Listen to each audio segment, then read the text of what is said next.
É que antigamente gente jovem era gente.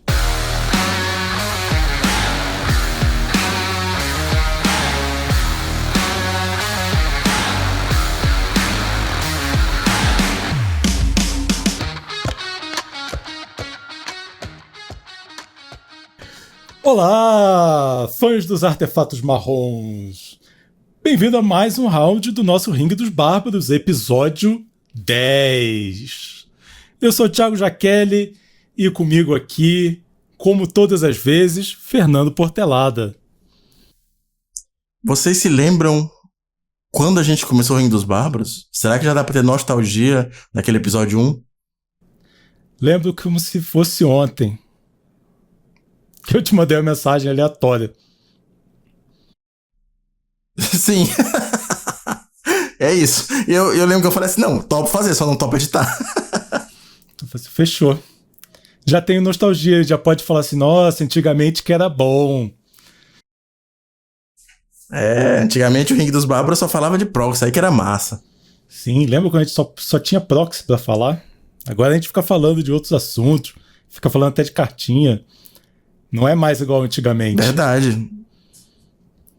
Falando nisso, qual é o assunto de hoje, cara? O que a gente vai falar hoje? A gente vai falar exatamente sobre isso. O papel da nostalgia. É isso que a gente vai falar, né? Tá. É exatamente isso. Foi uma boa introdução. É que eu tô velho e não lembro direito. Só lembro que antigamente era melhor. O que fazia ser melhor eu não lembro. Menos Dona Costa, eu acho. Antes de começar o episódio, tem uns recadinhos rápidos. O nosso canal do YouTube tá funcionando. Nesse momento, quando você estiver ouvindo esse episódio, provavelmente já estaremos up to date, atualizado, com o semanal do Ring. Então, todos os episódios estão indo para lá. Se por acaso, algum motivo, você gosta de ouvir podcast no YouTube, se você tem um YouTube Music, alguma coisa assim, tá lá também. E muito timidamente estamos fazendo vídeos. Eu tenho bastante partida gravada, então eu tô editando com calma e parcimônia, e porque, enfim, eu sou editor, eu trabalho com isso e eu não quero botar nada feio lá. Então eu vou editando devagarzinho, um por semana, quando dá um tempinho ali, e eu vou subindo as partidas assim que possível. Eu tenho muita partida de Stasis, porque é o que eu tenho jogado nos últimos 2 meses, mas eu tô tentando desenterrar algumas coisas. Tipo, hoje, no dia dessa gravação, segunda-feira, eu postei um gameplay bem antigo que eu achei jogando de Mono Blue Tide, fazendo 280 misplays por segundo, mas é um deck diferente do que eu tenho jogado atualmente, e o deck que eu tava enfrentando era um Doomsday Combo, que também não se vê todo dia. Então, acho que é interessante, acho que o SEO do YouTube vai curtir também, tá lá. Então, Ringue dos Bárbaros no YouTube, por favor, deem o seu follow. E não precisa ativar o sininho não, cara, ninguém ativa essa merda, mas segue a gente lá. E o fato do nosso cartão de visita ser um vídeo jogando Stasi já diz muito sobre a gente, né? 2 velhos ranzinza. Tipo isso. E além das gameplays, vamos ter outros vídeos também. Tô pensando aqui, bolando séries e bolando coisas que não envolvam jogar, né? Porque todos sabem aí da minha história. Quem me conhece sabe. Total, a gente tava falando aqui em off mais cedo, inclusive eu tô bem feliz de ter esse outlet criativo também, porque, enfim, às vezes você trabalha tanto tempo com a edição de vídeo que fica uma coisa maçante. Então é legal às vezes fazer uma coisa por um gosto pessoal, assim, uma coisa pra você. Então eu tô me divertindo bastante fazendo os vídeos, tô ansioso pela completude deles, mas dá trabalho, então vamos com calma. Né? E aquela velha máxima, né? Trabalhe com o que você ama e você nunca mais amará nada, né? Exatamente, total. Mas vamos falar do que interessa, vamos falar do que importa, e o que importa é o passado mítico, glorioso, onde tudo era melhor. Cara, a ideia desse episódio veio de uma conversa com o Ricardo Matana, do canal Stomp MTG no Pauper e do Roots MTG no Pré-Modern. Ele me mandou um artigo do Mike Flores lá pelo Facebook falando um pouco sobre a nostalgia do formato. E é uma coisa que acho que pega diretamente com todo mundo que é mais velho, jogou Magic das antigas, hoje tá no Pré-Modern. E aí eu mostrei pro Jaqueli E a gente queria conversar sobre isso. O Mike Flores falava que o Pré-Modern, pra ele, não é um formato nostálgico. E ele dá o exemplo dele, falando sobre vários decks que hoje a gente tem, que nunca foram decks juntos. Ele fala que o Sly que a gente tem no Pré-Modern não era o Sly que existiu, que essas cartas nunca jogaram juntas. A fala do Dreadnought também, que nunca jogou com Stifle, não em seus tempos de glória, né, do T2, etc.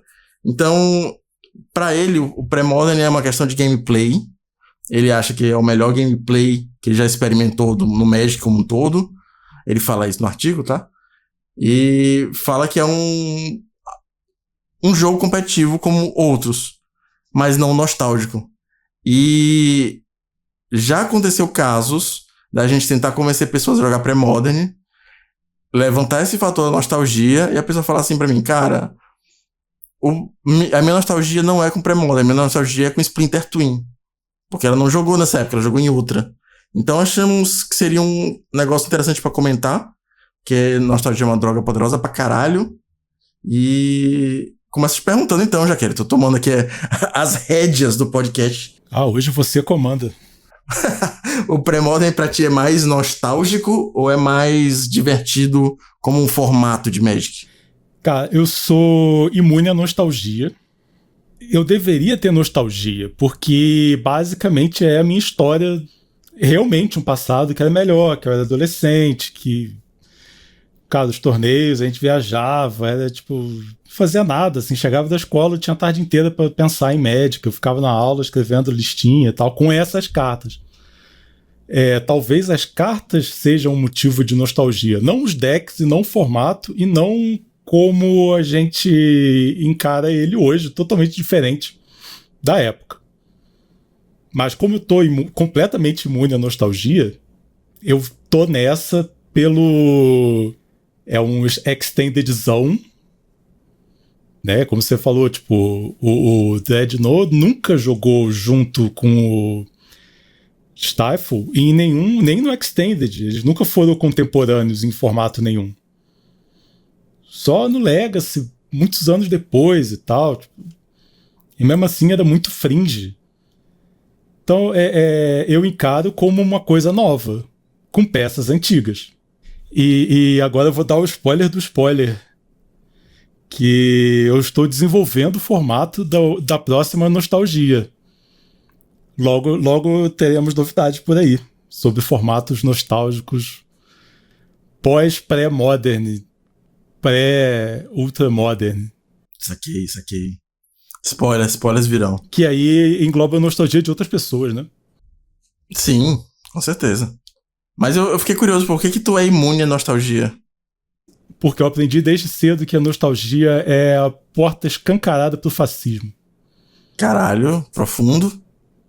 Profundo, sim. Primeira coisa que todo fascismo tem é a idealização de um passado mítico que nem sempre existiu. Aliás, quase nunca existiu. Verdade. No meu caso, a questão do pré-modern, ele me pegou pela nostalgia de forma secundária. O que mais me pegou foi a questão de não ter a Wizard desenvolvida. E assim, a Wizard já tinha me tirado do jogo 2 vezes. Uma, quando eu voltei a jogar, depois de um hiato de alguns anos, em 2008, 2009, final de 2008, começo de 2009. Então eu peguei o fim daquele standard que tinha Lorien, Morningtide e tudo mais, e eu parei no... Nossa, gostei muito desse. Pois é, cara, pra mim que tava voltando de uns anos parado, eu parei em Fifth Down, que é Mirrodin, Darkshire, Fifth Down, né? Salvo engano. Não joguei os Kamigawas e Ravnicas e whatevers, e aí eu voltei nesse standard que eu tinha de repente um negócio chamado Planinauta. Pau no cu dos Planeswalker, na época era Planinauta. E aí eu achei muito estranho, eu não achei legal. Joguei com deck budget, na época eu joguei de RDW, e enfrentava deck de fada, saca? Beer Blossom e tal. BG Elves. E aí resolvi parar de novo porque eu percebi que, ok, esse Magic não é pra mim. E quando eu voltei 10 anos depois pra jogar somente Pauper, eu falei, ok, é o Magic que eu gostava. Jogava com Daze, jogava de Counterspell, tinha Gush.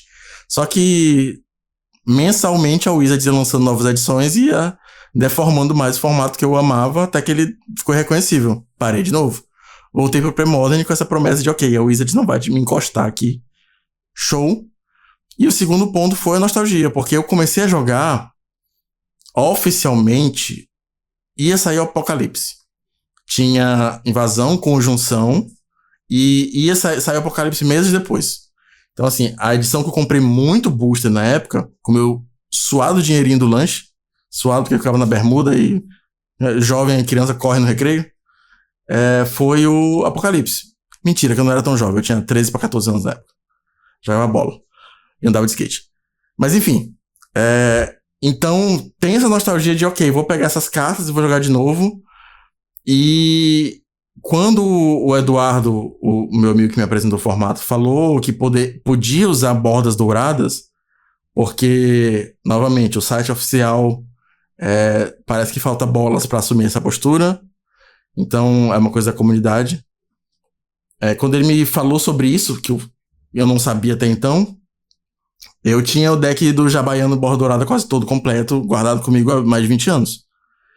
Então eu falei, porra, um dos meus decks preferidos da história, Psicatog, tá aqui e eu vou jogar com ele. Descobri que o deck não era muito bom.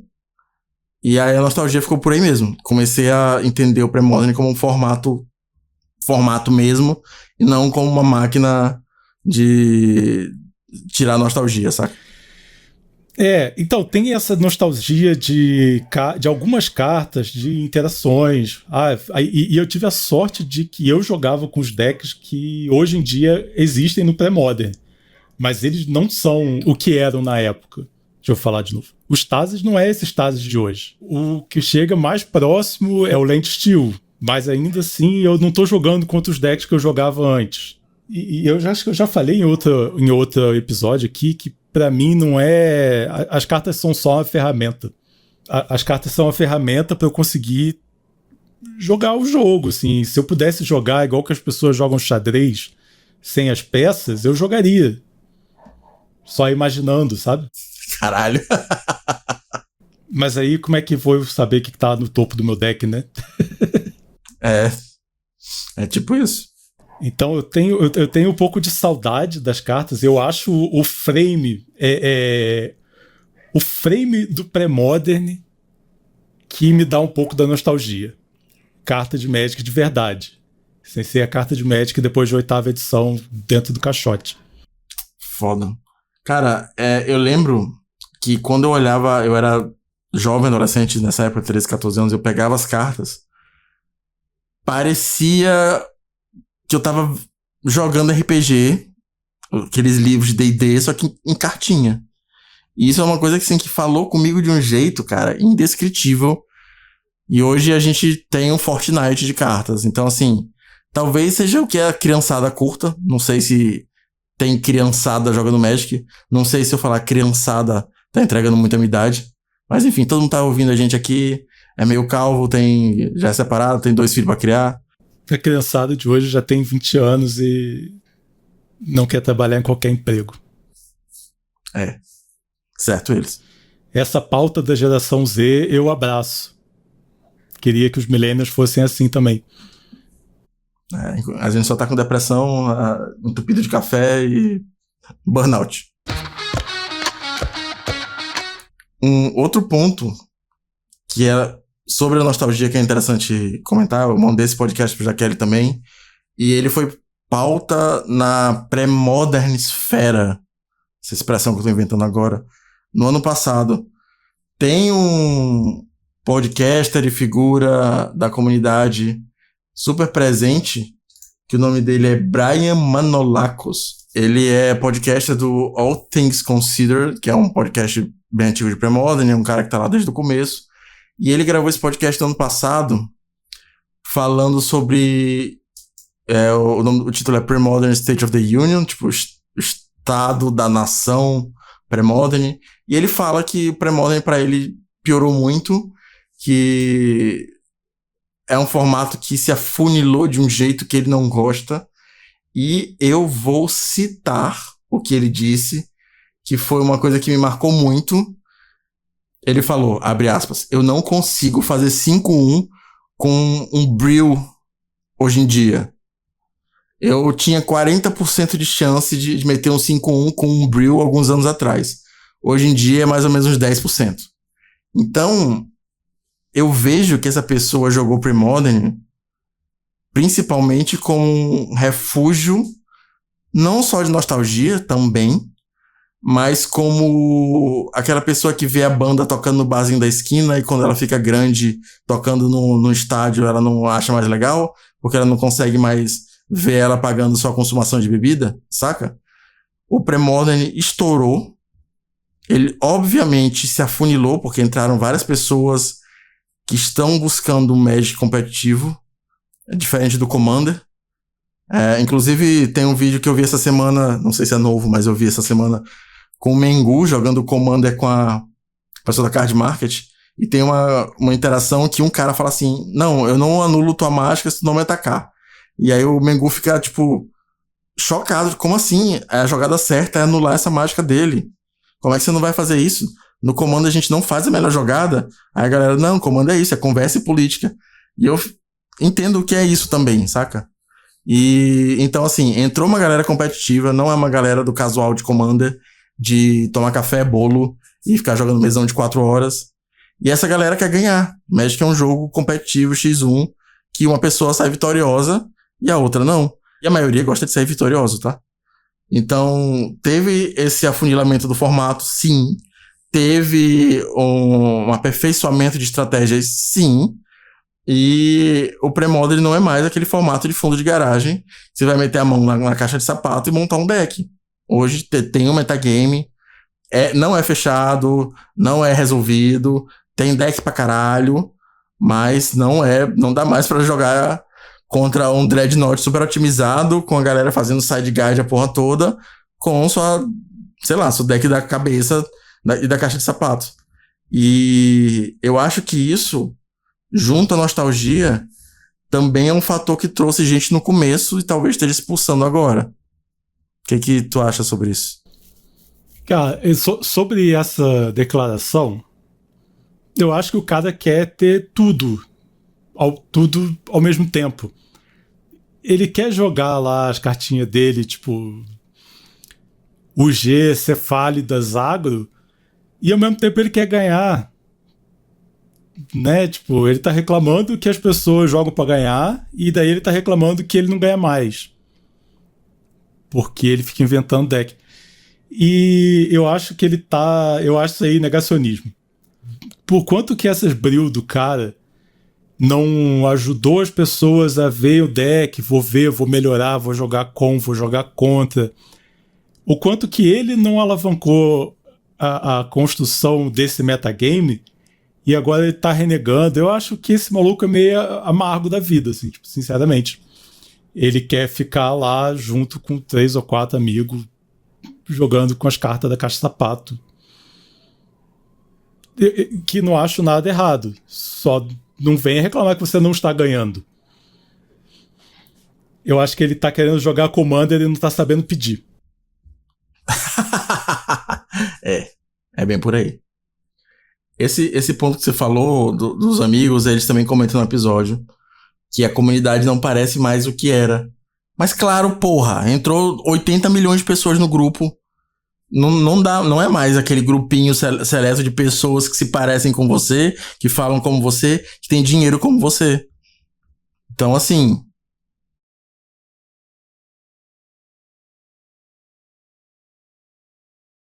Não consigo mais fazer novos amigos. É foda. As pessoas entram pra ser tuas amigas e você reclama delas, sim, porra. Exatamente. Eu achei tudo isso muito mimimi. Não, com certeza. Foi assim, eu fiquei meio bolado. Eu vi essa entrevista e fiquei... Nossa, cara. Eu só não fiquei bolado porque são muitos estadunidenses e aí nada me surpreende. A expectativa já era baixa, mas puta que pariu, hein? Mas também tem outras coisas nesse episódio que são legais, né? Cite. O objeto da reclamação do cara, pra mim, são as coisas que faz esse formato ser legal. Tá entrando um monte de gente, o formato tá evoluindo, né? Tipo, Total. é um formato que literalmente você joga com uma carta chamada Conhecimento Acumulado. Porra, sim. Com o passar do tempo, as próximas iterações do conhecimento acumulado vão ficando melhores que as iterações anteriores.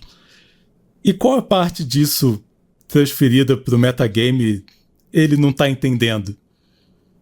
Conforme o tempo passa, ele queria que o formato fosse andando para trás? Não entendi isso. Para mim, tá óbvio que você vai jogando, vai melhorando seus decks e o metagame vai evoluindo. E, consequentemente, ele vai afunilando. E eu nem acho que é afunilado. Eu acho que tem muita opção, tem muito deck, tem... O metagame, apesar de não entrar cartas nunca mais, para mim, ele continua bem aberto. Eu acho que talvez ele esteja aberto em um momento que seja difícil fechar. Eu vou explicar essa coisa maluca que eu falei. Ele, assim, existem decks mais fortes que os outros. Ok? Dreadnought é um dos decks mais fortes que os outros, o Replenish também, e entre outros.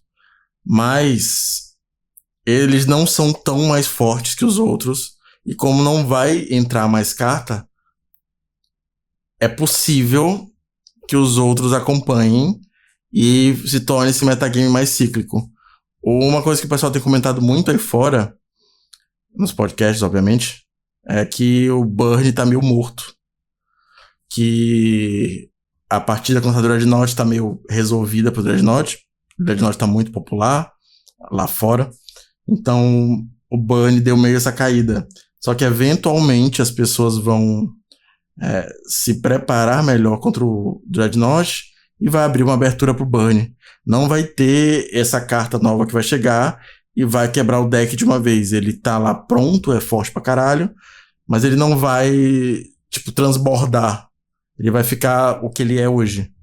E quando todo mundo fala que Burn tá morto, o Chris Biasi meteu 6-0 no mensal gringo de Burn, passou em primeiro nos pods geral pro top 16.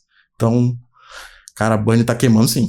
Isso é uma outra coisa que eu acho que pode acontecer com o metagame do pré-modern. É ter muito deck e eles terem uma coisa meio...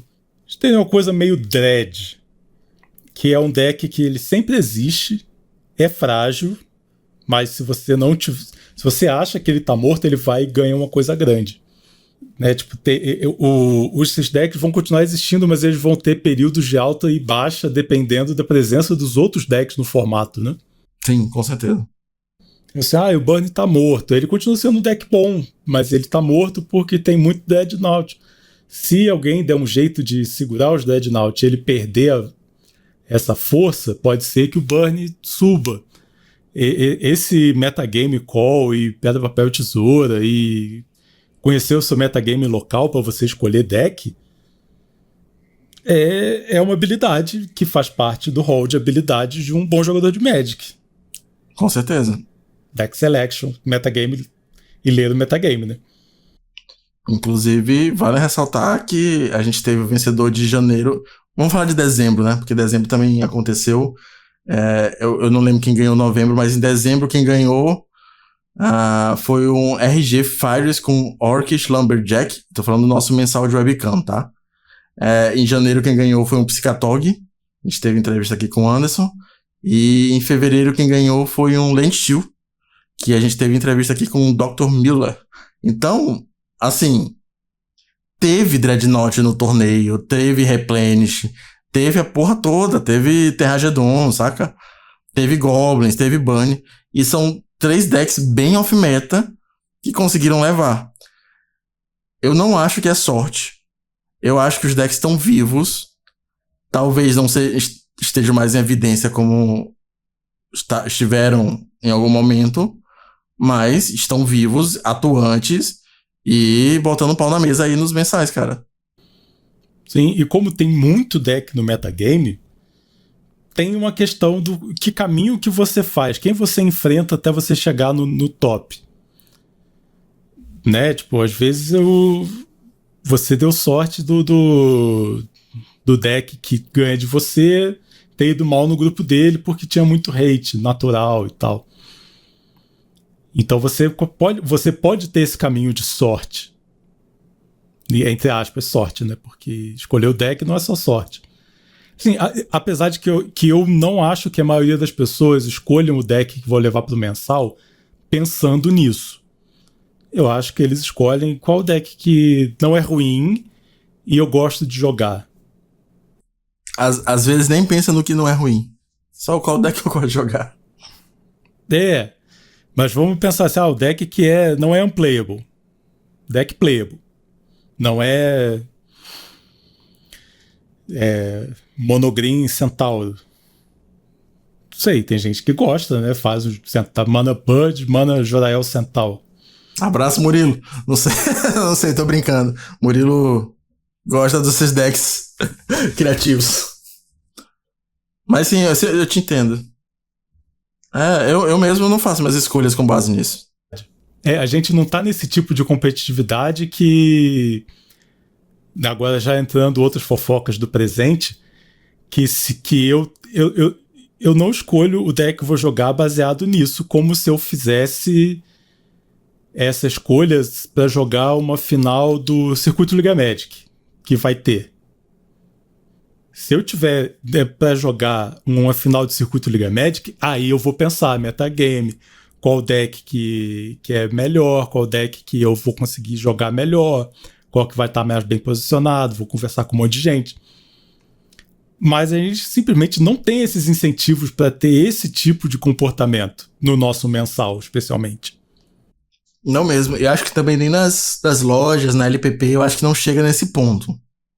Eu sei que tanto o nosso mensal quanto a LPP tem um ranking geral, mas eu não sei se...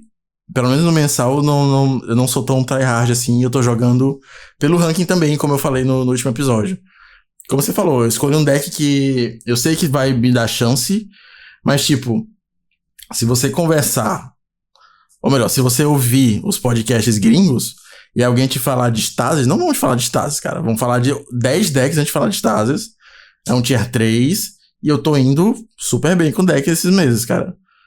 Tô pensando em trocar mês que vem, porque talvez esteja enjoando.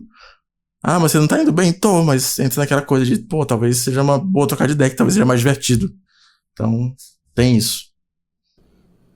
Sim, eu acho que a gente tá num ponto que é o formato, ele tá semi-competitivo para alguns, assim, ele não tem aquela coisa. Talvez um dia possa ter. A nossa liga ainda tem uns apoios ainda, você vai bem na liga, você ganha uns mimos de loja e tal. Eu nem sei quais são os mimos, ganha uns créditozinhos aí, ganha uns brindes e é isso, não é uma parada que te faça tryhardar tudo e se debruçar de uma forma competitiva. Mas eu acho que tem margem para isso. Não sei se tem pessoas full competitivas para isso. Quanto a esse ponto de você ficar querendo ficar nesse equilíbrio entre deck engraçado e deck que ganha, eu acho que podia ter... Eu acho que um dia o formato ou a liga que a gente tem vai chegar num ponto que vai ficar tão grande que vai conseguir dividir melhor. Sei lá. Série farofa, série competitiva. Não sei. Não sei se é uma possibilidade, né? Assim, tem gente que joga... Assim, eu posso falar com muita propriedade do Pauper, que eu acompanhei por muitos anos bem de perto. Tem gente que o couro comendo nos Deck Tiers 1 tava jogando de elfos que, sei lá, na teoria não tava bem posicionado. Tem um amigo nosso que é o Bruno Barcelos, o Benoro, que ele joga de elfos pra caralho e fazia resultado com deck mesmo assim. Eu acho que o Premodern também tem essa abertura. Que mesmo um deck Tier 2 ou 3, como o próprio Stasis, consegue bem com um pouquinho de sorte e com um pouquinho de habilidade. Então, assim, dá pro Mira pegar a porra do Land Steel e descaralhar todo mundo no campeonato, porque ele jogou maravilhosamente bem, jogou no instinto superior, que nem eu falei brincando. Então, não precisa ser só o Dreadnought, saca? Não precisa ser só o Replenish, só o Terragedon. Tem um deck bom também que dá resultado. Tirando da nostalgia, tem esse lance que o power level das cartas permite que você faça esse tipo de coisa, né? permite uma reviravolta, permite uma pessoa que conhece todos os in and outs do deck e consegue navegar bem as matchups que não são positivas e tal. Ele premia quem conhece o formato, tanto o seu deck quanto o deck do oponente. Tem todos esse tipo de coisa que faz a pessoa querer jogar pré-modern em detrimento de outros formatos e não seja pela nostalgia. Ele tem essa característica, já que o cara falou que é a era de ouro do Magic, é por isso, assim, ele permite que as matchups não sejam 90-10, assim, ou 80-20. Se você conhecer bem o deck do oponente, você consegue reverter umas matchups que não são tão boas. É isso aí, concordo 100%. Então, eu acho que esse equilíbrio que tem dentro desse metagame, apesar de ser um metagame que existe, ele é um metagame amigável a você tentar coisas novas, que é o que as pessoas estão fazendo. Parece que apareceu um BG novo aí, né? Sim, vou enfrentar ele amanhã. Quando você estiver ouvindo isso, já enfrentei. Talvez o Fernando do Futuro tenha ganhado o top 16 ou não, mas a gente descobre. Então, apesar de ser um formato do passado, eu acho que ele tem muito futuro pela frente. Assim, tipo... Pô, isso foi profundo. Ele tem muito que ser mexido, tem muita carta a ser descoberta. Tem, concordo. A gente vê cartas que estão dando spike porque muita gente comprando, o próprio Tempting Worm, que joga nesse BG Pitchless Hack. O BG Hack que você falou é uma carta que não estava vendo o jogo. Tem várias nesse deck que são meio, entre aspas, novas. Obviamente não são novas, né? São cartas de 2005. Mas são novas no metagame. E eu acho que vale também ficar ligado nos torneios que a galera tá fazendo, nos mensais principalmente. Porque é foda, quando você pega um torneio grande, tipo um Nacional, uma LobsterCon, que seja, a galera não experimenta muito. Eles vão, talvez, já mais consolidado, que nem você falou, né? Vai pro final do CLM, final da LPP, final de alguma coisa, você vai jogar com um deck que você sabe que é possível trazer resultado. Mas quando você tá experimentando no mensal, numa coisa de menos investimento, talvez de dinheiro, talvez de tempo, comprometimento, você consegue experimentar mais. Eu acho que é aí que vem a inovação de verdade. A galera vai tentando deck aqui, o outro cara vê e melhora, e aí acaba surgindo um arquétipo novo, tipo, novamente, o BG. Pois é, e eu acho que vai ter muito deck novo ainda. Tem muita coisa para ser explorada. Há quanto tempo eu não penso em como cartas de miragem se relacionam com as cartas do bloco de invasão? Não sei quanto tempo as pessoas já passaram pensando nisso. E eu acho que no futuro as pessoas vão acabar pensando nisso eventualmente. Assim, tipo... E aí pode sair uma interação nova e pode acontecer, tipo... Ou achar um sideboard que pare o deck do momento. Eu tenho uma premissa há muito tempo no Magic que eu não me preocupo com isso. Assim, não é o meu tesão no Magic. Eu gosto de pilotar, eu gosto do jogo, eu gosto das interações dentro do jogo. Eu sei que tem alguém com muito mais tempo e muito mais conhecimento do que eu que tá analisando essas cartas e vai inventar alguma coisa. Não é uma coisa que me preocupa. Eu me preocupo com a parte que tá na minha frente aqui na mesa. Eu penso assim há muito tempo. E tem gente que é melhor deck builder do que piloto, né? Pelo outro lado, assim, tipo... A gente tem na história dos caras que são pró, assim, a gente tem grandes deck builders que nunca ganharam grandes coisas, tipo... Sam Black, que sempre foi um deck builder fora da casinha, agora tá jogando pré-modern também. Patrick Chapin, e o próprio Mike Flores, que nunca ganhou nada. É isso aí. Mas ele sempre ele é um dos maiores teóricos do Magic, né? Tipo, várias pessoas desse tipo, assim, tipo, deixa eles pensarem e aí a gente copia. Ah, e tem outra parada que é muito nostálgica, que agora voltando pra nostalgia. Gente reclamando de NetDeck. Isso é uma coisa tão 2002. Inclusive, nesse podcast que eu citei mais cedo, o Manos fala isso, que ele jamais entrou num torneio de Premodern com um deck feito por outra pessoa. Ah, meu. Não vou xingar, mas xinguei mentalmente. O que eu posso fazer? Você não tem amigos que montam um deck e te dão um decklist na mão. Eu já fiz isso com sucesso. Eu já entreguei um deck na mão do Obama e falei assim, ó, esse deck aqui vai na minha que vai dar boa. E foi lá e ganhou um PTQ. Foi o primeiro Pro Tour dele. Caralho, massa. Na verdade, eu montei 2 decks completamente fora do metagame. Era a época que eu já falei aqui, que a gente jogava no bar. Com proxy. Montei 2 decks completamente fora do metagame pra chegar no PTQ. E ele queria jogar de Boggles num formato que as pessoas faziam Liliana no turno 2. Eu falei assim, cara, você não viajou até aqui pra passar essa vergonha. Escolhe um desses 2 decks aqui que você vai ganhar. Aí pegou um deck e ganhou. E eu peguei o outro deck e fiz top 4. Pô, excelente. Você lembra quais eram os decks? Era um W Control que o Obama pegou. E eu joguei de GW Criancinhas, Hate Bears. Pode crer. Ele se aproveitava que as pessoas queriam fazer Liliana turno 2 e tinha o Loxodonte lá que quando descarta vai pro jogo. Saquei. Tinha 4 Loxodonte, 4 Lig que dá mais um pras brancas, mais um pras verdes. Tipo, o cara vai fazer Liliana no 2 e vai tomar um 4/4 na cara e segue o jogo. Se tu fosse jogar com um deck nostálgico hoje, adaptado ao Premodern, vamos supor que tu pudesse jogar com qualquer deck nostálgico, qual seria? Stasis. Pode crer. O meu, acho que seria Piscatog. Eu joguei muito Piscatog no Standard, joguei muito Piscatog no T4 também, no Extended.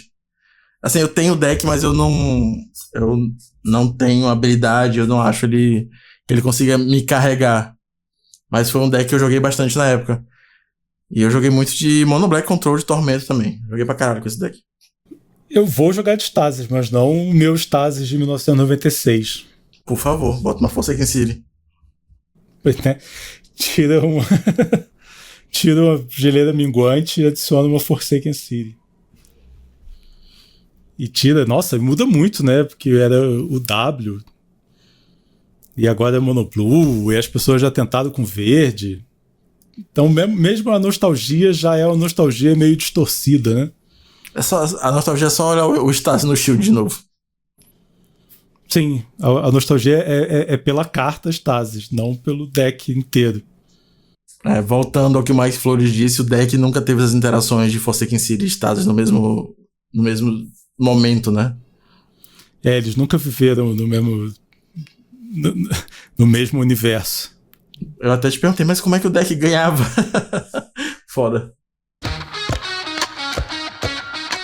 E aí, falar em nostalgia, já que estamos nostalgia de lado, qual deck você jogará hoje, sem nostalgia, pra ganhar? Quero ver você ganhando. Ser o nosso campeão. Caralho, queria. Mas eu tenho nadado muito e morrido em muitas praias. Então, tô jogando de Stasis. Eu fiz 6-0 no pod do Mensal Gringo.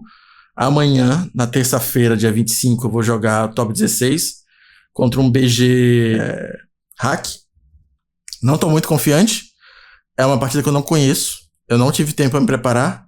E ele tem 10 descartes de main deck, então complicado.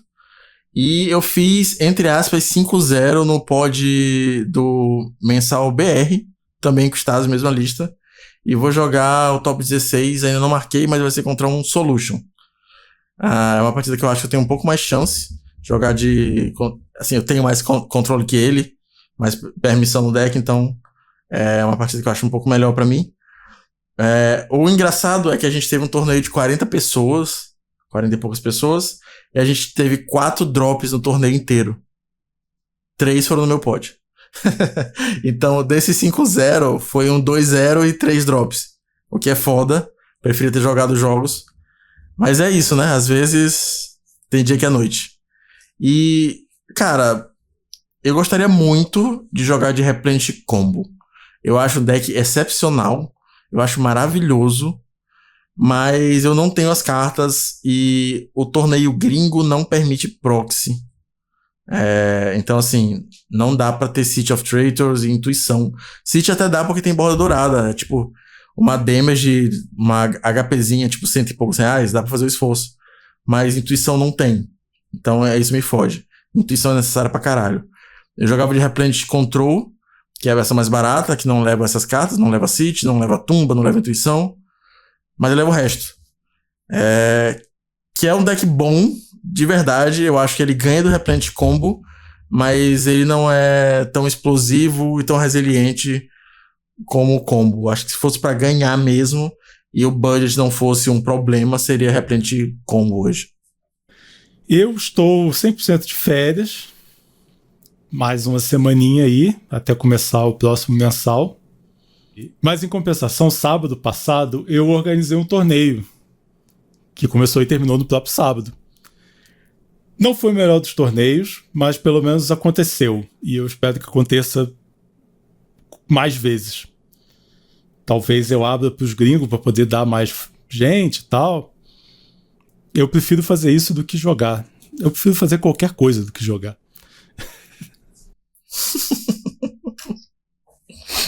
Eu acho a ideia de abrir pros gringos legal, visto que é no mall e não tem, tipo, interação falada, né? Só tudo pela interface do Excel, ou do mall, dá pra abrir pros gringos também. E eu acho a ideia legal, cara. Eu acho que eu não joguei porque eu tava ocupado, tava fazendo umas edições e não consegui jogar, mas eu ia.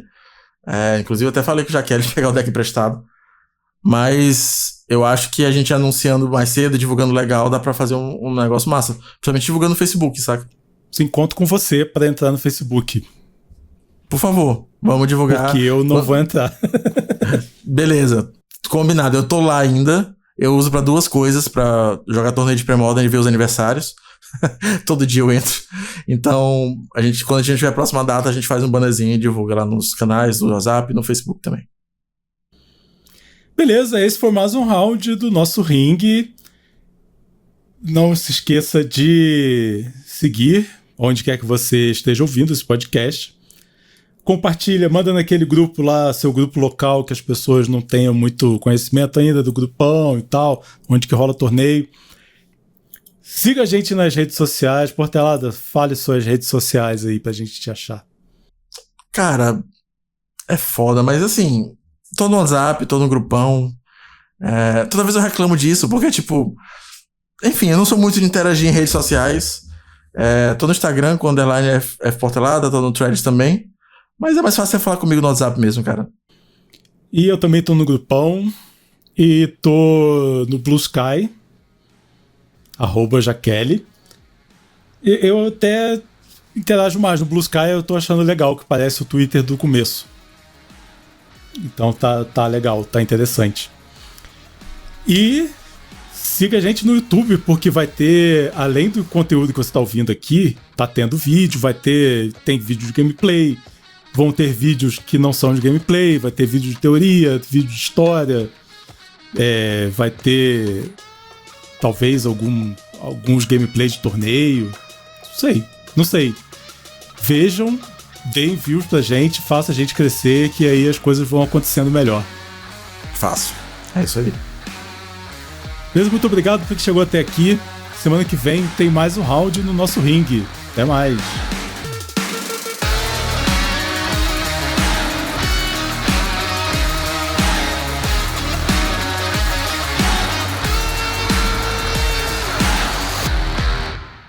E...